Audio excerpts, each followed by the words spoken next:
আসসালামু আলাইকুম। আজকে আমরা শিখব stock valuation or fair value measurement. Stock valuation আর ফেয়ার ভ্যালু মেজারমেন্ট সাধারণত থাকে অ্যাকাউন্টিং থিওরিতে। স্টক ভ্যালুয়েশন আমাদের ফিনান্স যে সাবজেক্ট আছে সেটাই থাকবে, ঠিক আছে। এখানে স্টক ভ্যালুয়েশন বা ফেয়ার ভ্যালু মেজারমেন্ট, স্টক ভ্যালুয়েশনের নাম থেকে আমরা বুঝতে পারতেছি এটা থেকে আমাদের এই অধ্যায়ে আমাদের কি করতে হবে। স্টক ভ্যালুয়েশন অর্থাৎ শেয়ার মূল্যায়ন করতে হবে, অর্থাৎ শেয়ার আমরা কত টাকায় কিনবো, কোন মূল্যে কিনবো, ঠিক আছে, এবং তার ব্যয় কত টাকা হবে, এইসব বিষয় নিয়ে আমাদের স্টক ভ্যালুয়েশনের আলোচনা করা হবে।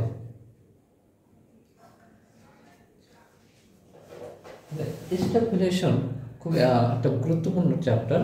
এখানে আমরা কিছু রুলস আগে শিখে নিই।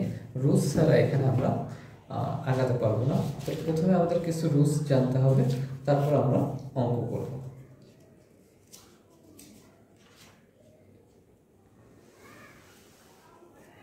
আচ্ছা, এখানে কিছু বিষয় আছে, যেমন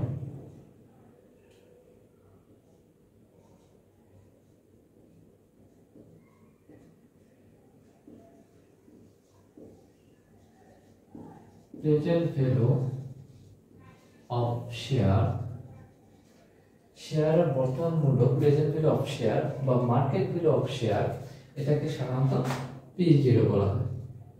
এটাকে P0 বলা হয়। প্রেজেন্ট ভ্যালু অফ শেয়ার বা মার্কেট ভ্যালু অফ শেয়ারকে P0 বলা হয়। শেয়ারও বলতে পারি, বা এটাকে আমরা শুধু শেয়ার না বলে এটাকে কমন স্টক বলতে পারি। কমন স্টকও আমরা বলতে পারি, ঠিক আছে, একই কথা। শুধু share, common stock, equity share একই কথা। এখন আসি আমাদের এটা একটা মূল বেসিক, যে এখানে এই অধ্যায়ে আমাদের P0 নির্ণয় করতে হবে, বা কোনো শেয়ার ক্রয় করার ক্ষেত্রে আমরা P0 তে ক্রয় করব। দেখব P0 আমাদের বেশি আছে না কম আছে ক্রয় মূল্য থেকে, তার উপর ডিপেন্ড করে আমরা নতুন একটা শেয়ার ক্রয় করব বা তাকে রিজেক্ট করব। অর্থাৎ বর্তমান মূল্য, ভবিষ্যৎ যেহেতু আমাদের অনিশ্চিত, সেই জন্য আমরা বর্তমান মূল্য কি করবো, যাচাই করে সেই মূল্যে আমরা শেয়ার ক্রয় করব বা রিজেক্ট করব। আচ্ছা, তাহলে আমরা রুলসের মধ্যে আসি।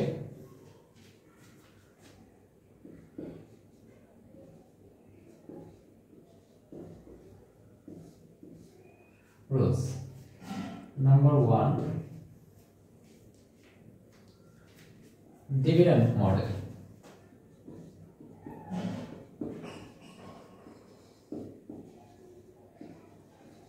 ডিভিডেন্ড মডেল, এই ডিভিডেন্ড মডেলে শুধুমাত্র লভ্যাংশ দেয়া থাকবে। এক্ষেত্রে আমাদের P0 equal D0 divided by K। এক্ষেত্রে P0 বের করার সূত্র হচ্ছে আমরা D0 কে K দ্বারা ভাগ করব, তাহলে আমাদের P0 বা প্রেজেন্ট ভ্যালু অফ শেয়ার বা প্রেজেন্ট ভ্যালু অফ কমন স্টকের মান বের হয়ে যাবে। 2 নম্বর আসি,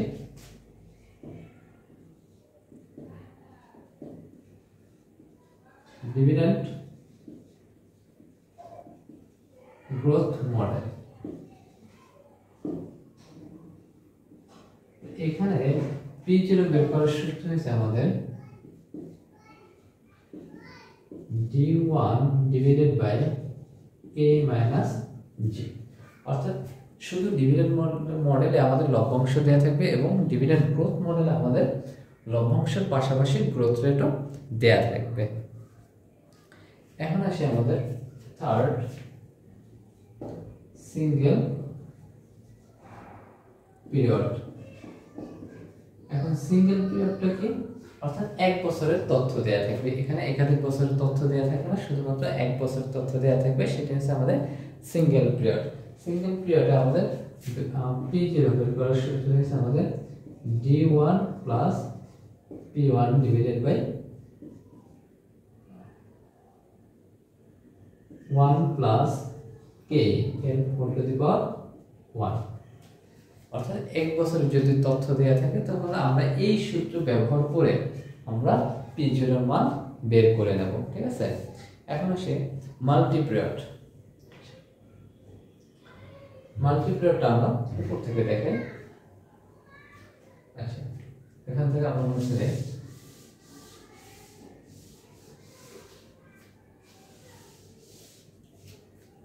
4 নম্বর মাল্টি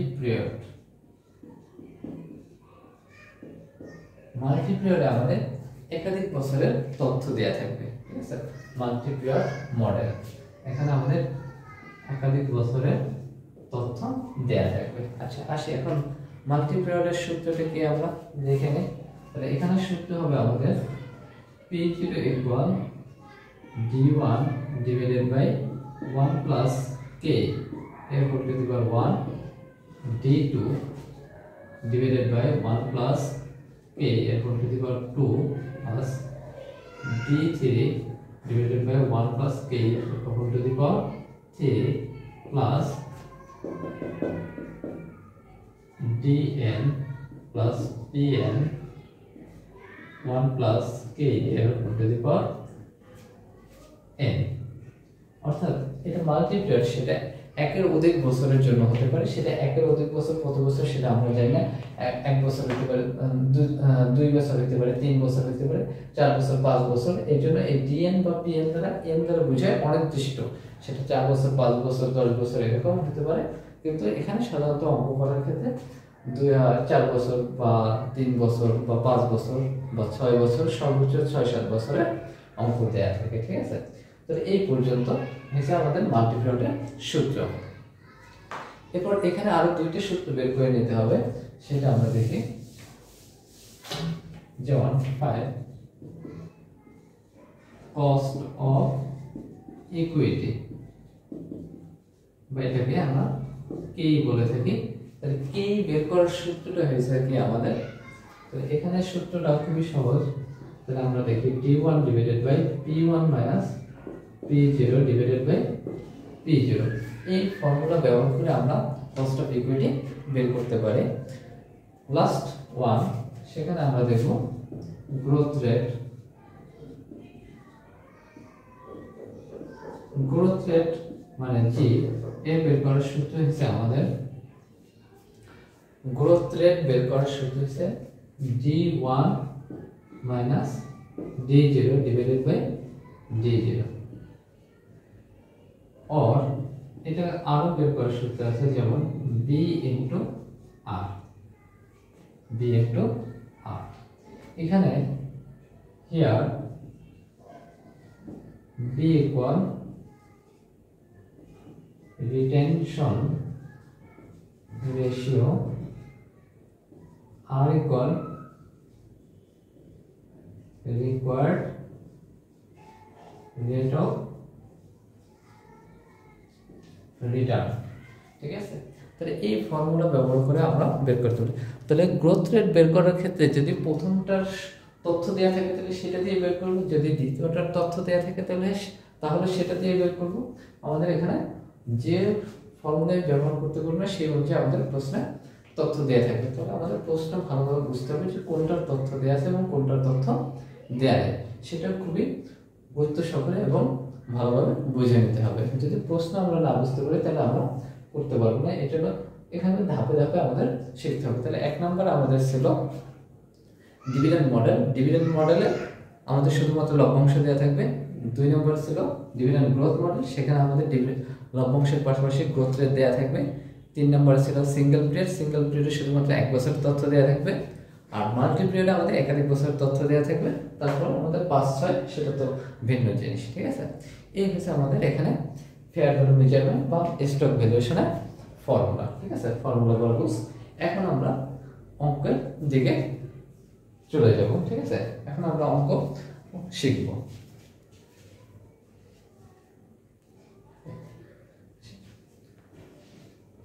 আচ্ছা, আশা করি আমরা বুঝতে পারছি, ঠিক আছে, সূত্রগুলো। এখন আমরা অঙ্ক দেখি।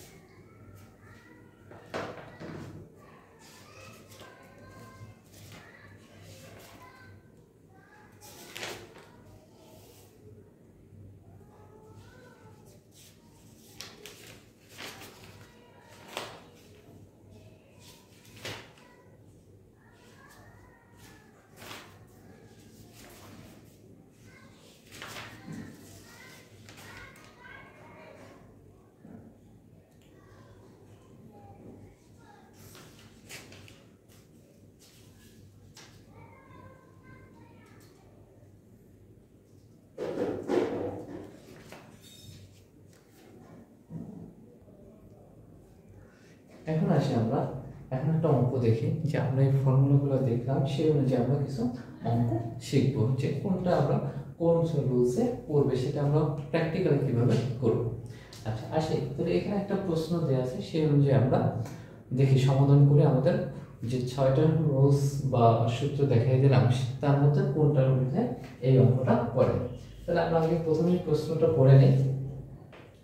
বলা আছে কি an investor has invested in the share of ABC Limited।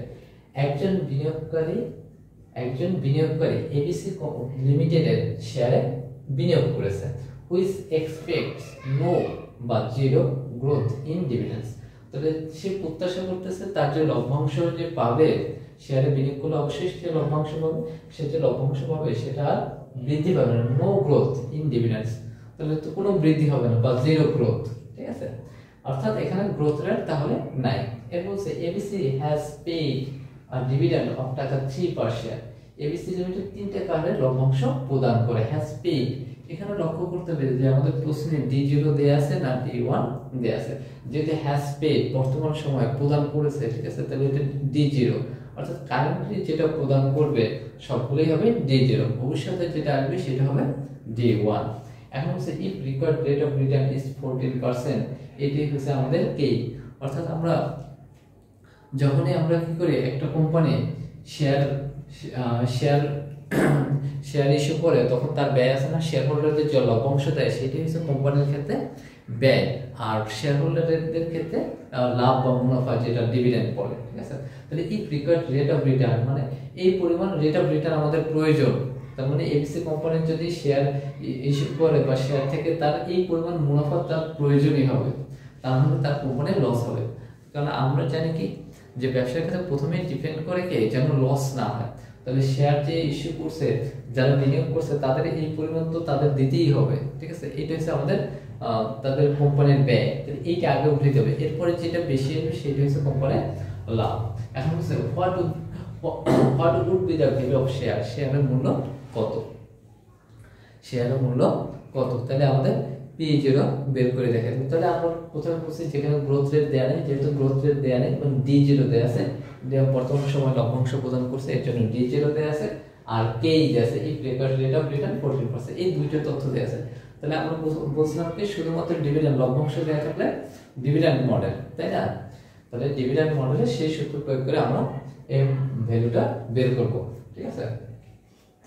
তাহলে আমরা লিখি we have P0 equal D0 divided by K, এখানে আমরা here দিয়ে নেই, here D0 equal টাকা 3 এবং K equal 14% or 0.14, ঠিক আছে। এই তথ্যগুলো আমাদের এখানে দেয়া আছে, এখন আমরা মান বসাই দিই। তাহলে আমরা লিখতে পারি 3 ডিভাইডেড বাই 0.14 ইকুয়াল টাকা। এখন এই যে 3 কে আমরা 0.14 দ্বারা ভাগ করব, তাহলে আসে আমাদের 21.43, অর্থাৎ শেয়ারের বর্তমান মূল্য 21 টাকা 43 পয়সা। ওকে, দিলে 21 টাকা 43 পয়সা হচ্ছে আমাদের শেয়ারের বর্তমান মূল্য। আশা করি এখানে আমরা বুঝতে পারছি। এখন আমরা আরেকটা অঙ্ক দেখি, সেখানে আমাদের কি বলছে বা কোন সূত্রে আমাদের বলছে।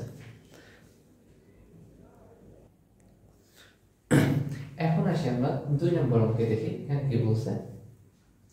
বলছে এই company is expected to pay dividend of টাকা 4 পার ইয়ার, অর্থাৎ কোম্পানি প্রত্যাশা করতেছে যে বছরে তারা 4 টাকা লভ্যাংশ প্রদান করবে। এখানে ভালো করে লক্ষ্য করে এখানে বলা আছে এক্সপেক্টেড টু পে, প্রত্যাশা করতেছে লভ্যাংশ প্রদান করবে। তাহলে এখানে লভ্যাংশ প্রদান করা হয় না, যে টু পেইড বলা নেই, হ্যাজ পেইড বলা নেই, এসব কিছু বলা নাই, বা কি বলে ডিভিডেন্ড পেইড এসব কিছু বলা নাই, বলছে এক্সপেক্টেড প্রত্যাশা। তাহলে আমরা প্রত্যাশা করি, আমরা প্রত্যাশা করি ভবিষ্যতে, বর্তমানে কখনো প্রত্যাশা করা হয় না। যেহেতু এক্সপেক্টেড টু পে ডিভিডেন্ড কথা বলা আছে, তার মানে এই যে 4 টাকা দেওয়া আছে এটা হচ্ছে আমাদের D1, বুঝে নেই, যেহেতু আমাদের এক্সপেক্টেড কথা বলছে এটা হচ্ছে D1। এখানে সাধারণত শিক্ষার্থীদের মাঝে টেস্ট লাগে যে এটা D0 দেয়া আছে না D1 দেয়া আছে, অর্থাৎ এক্সপেক্টেড যদি কথা থাকে বা নেক্সট ইয়ার ডিভিডেন্ড যদি কথা বলা থাকে তাহলে সেটা হচ্ছে আমাদের D1। ক্লিয়ার? আচ্ছা, এটা হচ্ছে দ্য ডিভিডেন্ডস আর expected to grow perpetually. Perpetual মানে আজীবন, ঠিক আছে? পারপেচুয়ালি ফরএভার, পারপেচুইটি একই কথা। এট এ রেট অফ 8%, অর্থাৎ লভ্যাংশ যে বাড়বে প্রতি বছর যে বাড়বে 8% হারে গ্রোথ রেট। তাহলে এখানে আমরা পাইলাম D1 দেয়া আছে এবং G দেয়া আছে। এখন হচ্ছে find out the share price today if, share প্রাইসের মূল্য, আজকে শেয়ার প্রাইসের মূল্য বের করতে হবে। আজকে বা প্রেজেন্ট ভ্যালু অফ শেয়ার একই কথা, বা মার্কেট ভ্যালু অফ শেয়ার একই কথা, অর্থাৎ বর্তমান মূল্য বের করব মানে P0 if market capitalize dividend at 12%। এটি হচ্ছে আমাদের কে, অর্থাৎ কে বিভিন্ন নামে এখানে উল্লেখ করা থাকবে, যেমন রিকোয়ার্ড রেট অফ রিটার্ন, ঠিক আছে, ক্যাপিটালাইজ ডিভিডেন্ড, তারপর কস্ট অফ ইকুইটি, বিভিন্ন নামে এটাকে বলা হয়, ঠিক আছে। আচ্ছা, তাহলে আমরা মনে পাইলাম কি এখানে ডিভিডেন্ড দেয়া আছে এবং গ্রোথ রেট দেয়া আছে। ডিভিডেন্ড এবং গ্রোথ রেট দেয়া থাকলে এটা হবে ডিভিডেন্ড গ্রোথ মডেল। তাহলে আমরা সেই সূত্র অনুযায়ী প্রয়োগ করে এটা 2 নম্বর সূত্র। তাহলে আসি আমরা, we have P0 equal D1 divided by K minus G। তাহলে আসি এখানে here D1 আমাদের দেয়া আছে টাকা 4, G এর মান দেয়া আছে আমাদের 8% or 0.08, K এর মান দেয়া আছে আমাদের 12% or 0.12। এখন আমরা মান বসিয়ে দিই, তাহলে 4 divided by 0.12 minus 0.08, তাহলে 4 divided by 0.04 equal টাকা আমাদের কত আসে? এটা 4.04 দ্বারা ভাগ করব, তাহলে আসে আমাদের টাকা 100।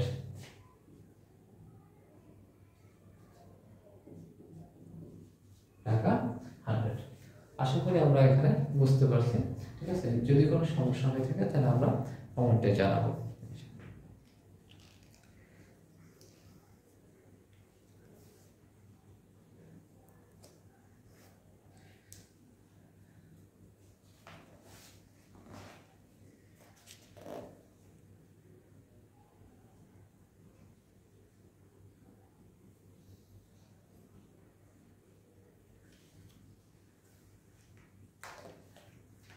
এখন আমরা আরো একটা অঙ্ক দেখি, সেখানে কি বলছে।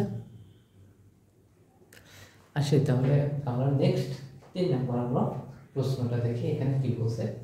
AC company currently has an EPS টাকা 60। ইপিএস মানে আর্নিং পার শেয়ার, অর্থাৎ বর্তমানে এসি কোম্পানির যে শেয়ার আছে তার প্রতিটা শেয়ার থেকে বর্তমানে 60 টাকা হারে ইনকাম করে। এখন হচ্ছে ডিভিডেন্ড পে আউট রেশিও 40%। এখন আমরা বুঝে নিই যত টাকা ইনকাম করব সম্পূর্ণ টাকা কখনোই লভ্যাংশ হিসেবে প্রদান করে না, কিছু অংশ রেখে দেয়, তারপর বাকি অংশ লভ্যাংশ আকারে শেয়ার হোল্ডারদের মাঝে প্রদান করে। তাহলে তার আয় হচ্ছে 60 টাকা, কিন্তু সে ডিভিডেন্ড পে আউট অর্থাৎ লভ্যাংশ প্রদানের রেশিও বা অনুপাত হচ্ছে 40%, অর্থাৎ 60 টাকার 40% সে কি করবে? লভ্যাংশ হিসেবে প্রদান করবে। এখন হচ্ছে an investor requires a 15% return on this kind of investment। তাহলে একজন যে বিনিয়োগকারী আছে এই ধরনের বিনিয়োগ থেকে তার রিটার্নের হার কত? 15%, অর্থাৎ এটি হচ্ছে আমাদের কে। এখন হচ্ছে গ্রোথ রেট 10% দেয়া আছে। এখন হচ্ছে what is the value of এসির শেয়ার? এসির শেয়ারের মূল্য কত বা প্রেজেন্ট ভ্যালু অফ এসির শেয়ার। তাহলে এখানে কি দেয়া আছে? তাহলে ডিভিডেন্ড আমাদের বের করে নিতে হবে, যেহেতু ডিভিডেন্ড পে আউট রেশিও আছে, ইপিএস দেয়া আছে, ডিভিডেন্ড পে আউট রেশিও আছে, তাহলে আমাদের D0 বের করে নিতে হবে, কে দেয়া আছে, আর গ্রোথ রেট যেহেতু দেয়া আছে তাহলে আমাদের D1 বের করা যাবে। তাহলে D0 এর সাথে গ্রোথ রেট দেয়া আছে, তাহলে আমাদের এটাও হবে ডিভিডেন্ড গ্রোথ মডেলের সূত্র। আসে তাহলে আমরা লিখতে পারি P0 equal D1 divided by K minus G। এখন এখানে আমরা here দিয়ে বের করে নেই, here EPS equal টাকা 60, তাহলে আমাদের D0 হবে EPS into DP রেশিও। তাহলে EPS আমাদের আছে 60 into DP রেশিও আমাদের 40%, তাহলে আসে আমাদের টাকা 24। এরপর আসে আমাদের গ্রোথ রেট দেয়া আছে আমাদের 10%, আর আমাদের কে দেয়া আছে 15%। এখন আমাদের সরি d1 বের করে নিতে হবে। d1 বের করার আবার একটা সূত্র আছে, সেটা হচ্ছে 1 plus g equal 24 1 plus 0.10 equal টাকা 26.4। অর্থাৎ d1 বের করার সূত্র হচ্ছে d0 কে 1 প্লাস g দ্বারা গুণ করতে হবে। তাহলে গুণ করলে আমাদের d1 বের হয়ে যাবে। এখন সবগুলোর মান বের হয়ে গেছে, এখন আমরা বসাই দিলে রেজাল্ট বের হয়ে যাবে। তাহলে আমাদের এখানে d1 এর মান হয়েছে 26.4, k এর মান হচ্ছে আমাদের 0.15, j এর মান হচ্ছে 0.10। তাহলে হবে 26.4 ডিভাইডেড বাই 0.05 বিয়োগ করার পরে এখন আমরা 26.4 কে আমরা 0.05 দ্বারা ভাগ করব। ভাগ করলে আমাদের রেজাল্ট আসে 528 টাকা। ঠিক আছে, টাকা 528। ঠিক আছে, 528। ওকে, আচ্ছা। তো এই হচ্ছে আমাদের, আমরা দুইটি সূত্রের প্রয়োগ শিখলাম। ঠিক আছে, আমরা নেক্সট ক্লাসে আমরা পরবর্তী সূত্রগুলো নিয়ে আলোচনা করব। আশা করি এখানে বুঝতে কোনো অসুবিধা হবে না। ধন্যবাদ। আসসালামু আলাইকুম।